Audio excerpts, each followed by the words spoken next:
Hello, my little liars. Let's recap Traitors Season 3, Episodes 1 through 3. This season already is starting off juicy. I'm so excited to see where it goes because I think they're really going to mix it up this year, and we're going to get into why I think that in a little bit, but I foresee a major mix-up with Traitors this season. So first off, let's talk about the Traitors and where I think each of them are going to end up and like if I think they're going to make it to the end. I am a little concerned after obviously the end of episode 3 where Gabby kind of walked in on all of the traitors coming out of the hidden closet together.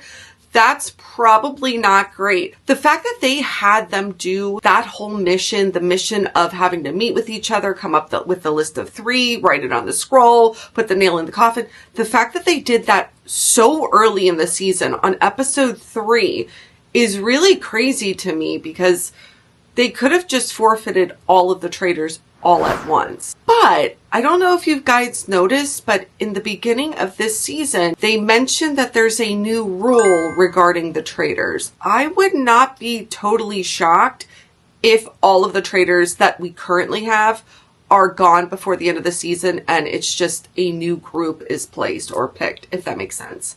We'll see, but I just think that's really odd that they started off so strong, so quick, you know? But let's talk about who we have right now. First, we have Bob the drag queen. I really like Bob, but Bob is just doing way too much for a traitor. The traitors, every season I've watched, and I've even watched, you know, the other countries, every time a traitor is loud and talks a lot and every single time they get booted quick.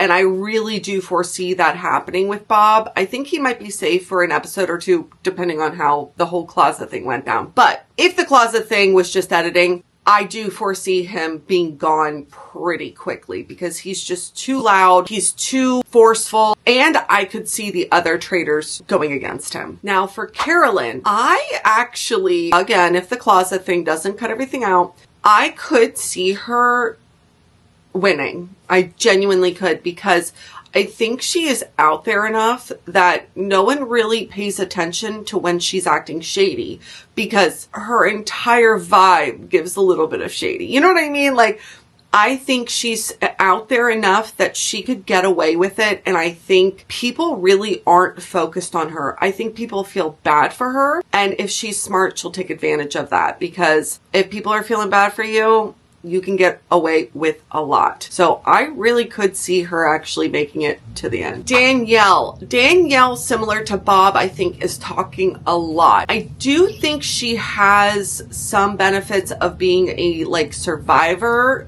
in the survivor group because I do think they're going to be a very strong group this season.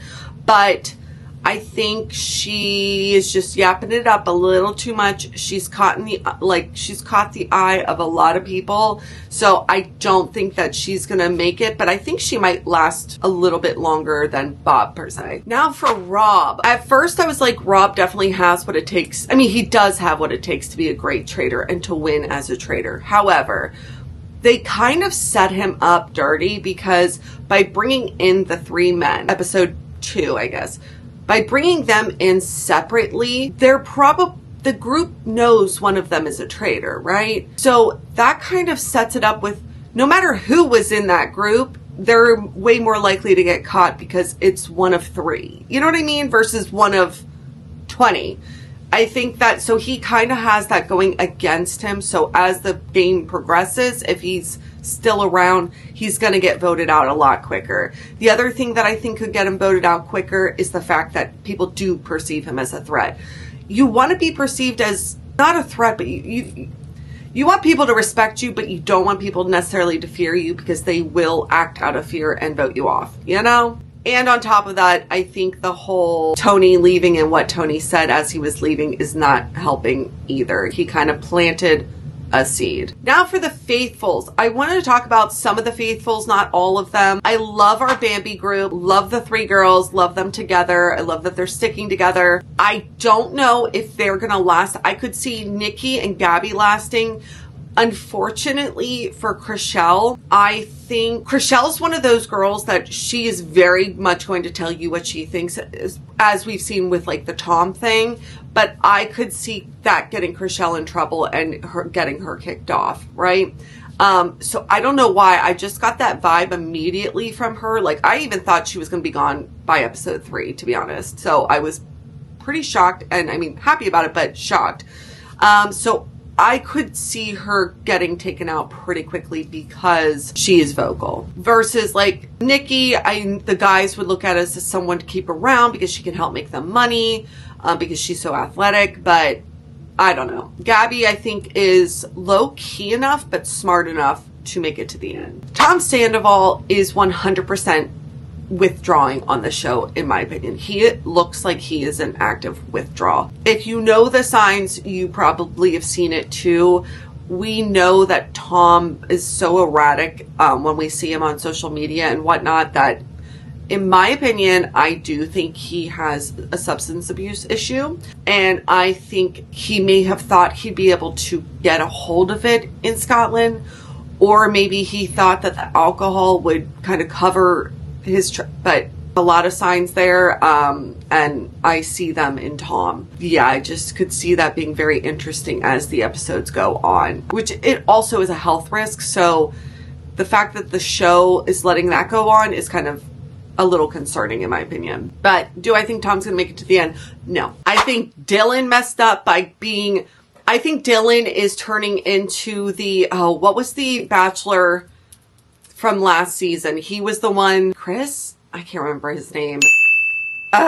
He was in last season, or he was in the season with Phaedra, and he was the group against Phaedra and all of the housewives, and he was just, again, so vocal, such a like detective, turning people against each other. I think Dylan did too much too quick, and I think he will be sent home. I think he will be targeted by the traitors 100%. And or the faithfuls, if they're like, why are you so, I just don't see him lasting. One of the people that I think is going to be maybe an underdog this season is Sierra from Summer House. She's very smart. She pays attention to things, but she's just vocal enough, but also just quiet enough. I could see her doing very well this season.